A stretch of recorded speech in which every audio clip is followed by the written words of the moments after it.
la, yo podría, lo dije al inicio, podríamos discutir el alcance de algunas cláusulas, de muchas cláusulas del Corpus Juris. También debo decir que en el ámbito de la justicia juvenil, precisamente pues se trata de la materia penal, la vaguedad de indeterminación características de las normas del derecho internacional de derechos humanos, de la infancia y en general de lo que tiene que ver con los derechos económicos y culturales, no está presente. Insisto, porque se trata de normas penales. Pero bueno, hay algunas cuestiones que podrían generar cierto debate que no vamos a hacer hoy. Porque yo creo que hay suficiente material en el ámbito internacional, y por material me refiero no solo a la dimensión normativa, con a la urdimbre, digamos, del Corpus Juris, todos los principios y reglas que integran el sistema universal y regional de protección de derechos humanos de niños, niñas y adolescentes infractores de la ley penal, sino también en cuanto a los órganos que interpretan esas normas, que son el Comité de Derechos del Niño en el orden universal y la Corte Interamericana en el orden regional. Entonces me parece que más allá de que haya 20 discusiones teóricas sobre estos temas, que son interesantes, en este marco lo crítico es entender que sobran, no sé si sobran, pero que hay muchísima abundancia, que abundan el contenido para nuestro marco. No es que tenemos lagunas, que nos falta un clavo, que no sabemos dónde poner el vidrio, nos quedó corto, ¿sí? El derecho internacional, el Corpus Juris y los organismos de monitoreo y de aplicación han resuelto prácticamente todas las cuestiones que se puedan plantear respecto del delito de la persona menor de edad. ¿Y en qué consiste ese marco?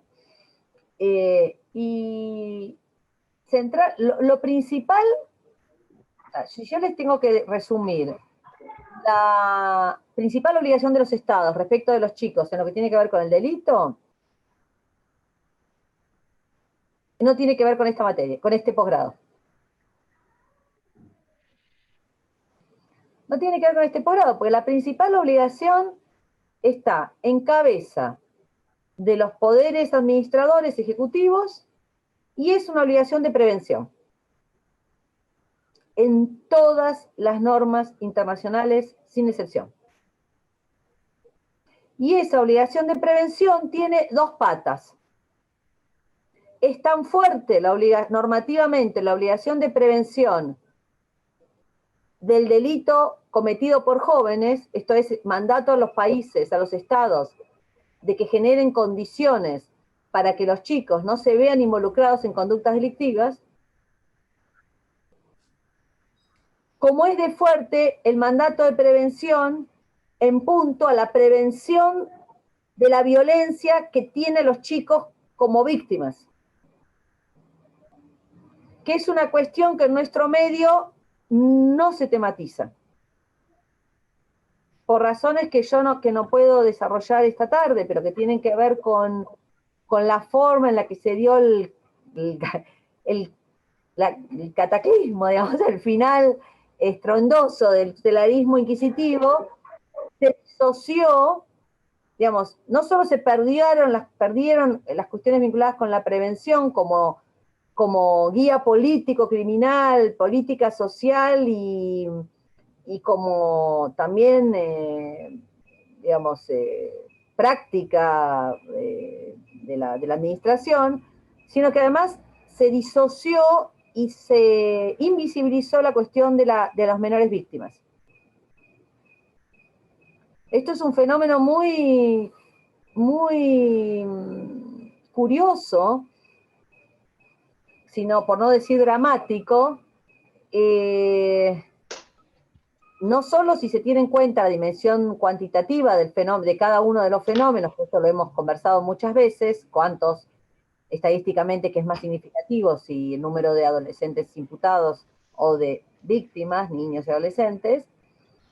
sino que además es mucho más, digamos, perturbador, porque el corpus iuris, como les dije, a los niños víctimas les asegura también un lugar de muchísima protección normativa. ¿Cuál es la razón? Porque en la Argentina la cuestión de los niños, adolescentes víctimas de delito no es un tema central, o por lo menos tan importante como el de los adolescentes infractores. Es una pregunta importante. Que yo no puedo desarrollar en esta ocasión, pero me parece que tiene en este contexto mucho impacto, porque como ustedes saben, como operadores, buena parte de las y los adolescentes infractores han sido víctimas de delitos o por lo menos son chicas y chicos que se encuentran en lo que la Corte Interamericana ha denominado una situación de vulnerabilidad, no solo esencial por la edad, sino derivada de una cantidad de afectaciones a sus derechos, de sus derechos fundamentales vinculados con lo que Ernesto Garzón Valdés llama el coto vedado, esos derechos que no son obligaciones positivas del Estado hacia los chicos, que no son transables, a la vida, a la salud, a la educación, al juego, al acceso a los medios de comunicación, a un medio ambiente sano, a la familia, etc. Entonces, en esa deprivación, digamos, la población de la justicia juvenil, víctima de delitos antes que perpetradora o vulnerada en sus derechos fundamentales, deviene la víctima que no llega a ser perpetradora, se borra del escenario. Y la víctima perpetradora es la que aparece con una intensidad y con una actualidad y con una urgencia y con una conmoción cada vez que encima comete un hecho grave, que es que genera, por toda esa confluencia de factores,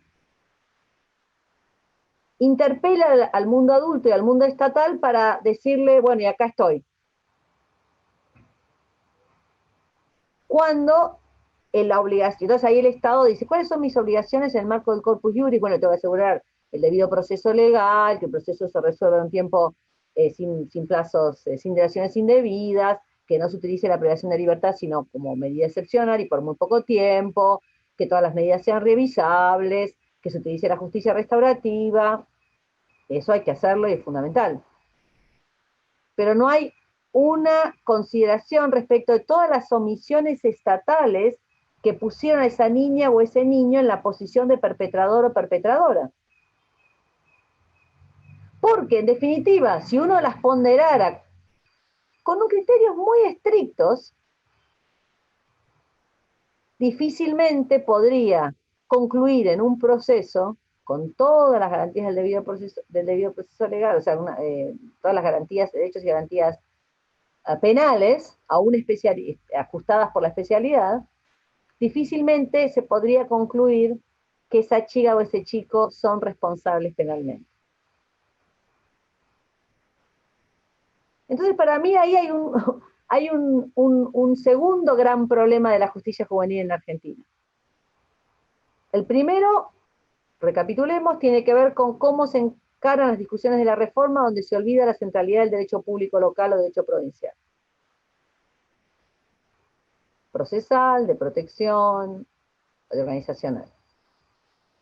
El segundo, con que se olvida el primer mandato en el marco de respuesta, que es el mandato de prevención, con las dos variantes que les dije. Prevención de la violencia contra los chicos y las chicas, las víctimas, niños y niñas víctimas, y sobre el infractor, que además probablemente haya sido víctima, como señalé, vulnerable,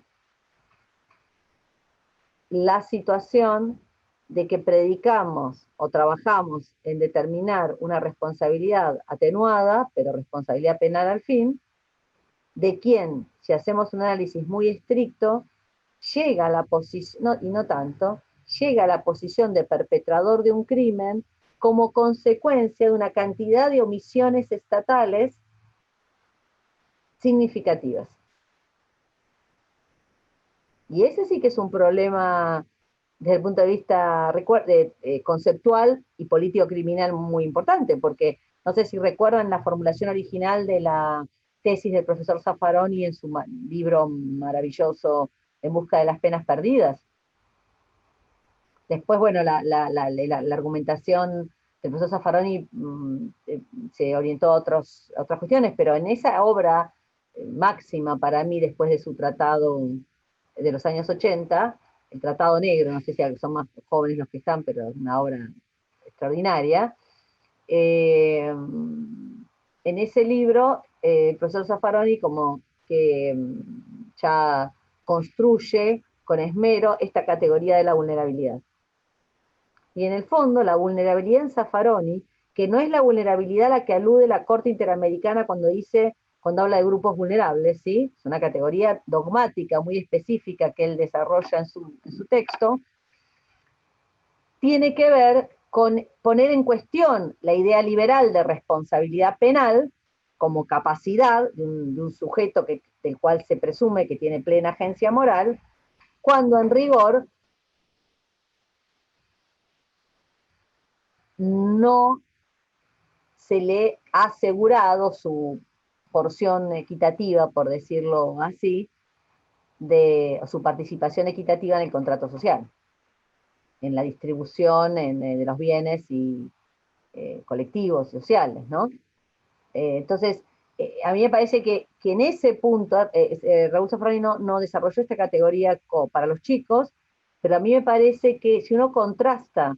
las exigencias del derecho internacional, sobre todo en este punto de prevención, y toma esta categoría dogmática de vulnerabilidad, encuentra, se plantean dificultades importantes a la hora de la determinación de la responsabilidad de las y los adolescentes, eventualmente con impacto, en esto sí ya para entrar en una cuestión un poco más dogmática, precisa, determinación judicial de la pena, en el acto de determinación de la sanción. No es solo, nosotros en materia de adolescentes discutimos cómo reducir la pena de acuerdo con las reglas fijadas en Maldonado, ¿no? Esto es como lo que está instalado. Y a mí me parece que se pierde de vista toda esta otra cuestión. No es solo la reducción conforme las previsiones para el delito cometido en grado de tentativa. Es además considerar a este régimen como un régimen de autor in bonam partem. Y eso requiere ponderar la vulnerabilidad en función de todos estos incumplimientos estatales que son mandato normativo. No es que son incumplimientos estatales porque uno pondera en general que las circunstancias disvaliosas de un chico, de su vida, son obligación directa que surge el derecho internacional.